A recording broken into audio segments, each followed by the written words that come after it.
गुमशुदा की तलाश की जा रही है। नाम है शिव कुमार पाल, रहवासी नेरुतमपुर, जिला औरैया, उत्तर प्रदेश निवासी है।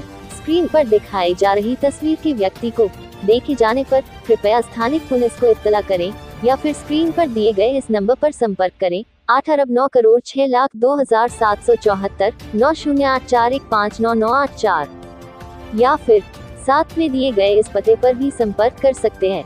130 पांडे नगर, गोलादरा रेलवे ब्रिज के पास, डिंडोली, सूरत पर भी जानकारी दे सकते हैं। जानकारी देने वाले को भेंट स्वरूप इनाम दिया जाएगा। देखते रहे IBPN न्यूज़ DD रिपोर्ट सूरत। ગુમ થયેલ વ્યક્તિની શોધ ચાલી રહી છે।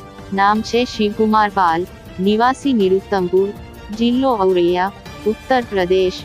જો તમે સ્ક્રીન પર દેખાતી તસવીરમાં વ્યક્તિ જુઓ છો તો કૃપા કરીને સ્થાનિક પોલીસનો સંપર્ક કરો અથવા સ્ક્રીન પર આપેલા આ નંબર પર કોલ કરો 9084159984।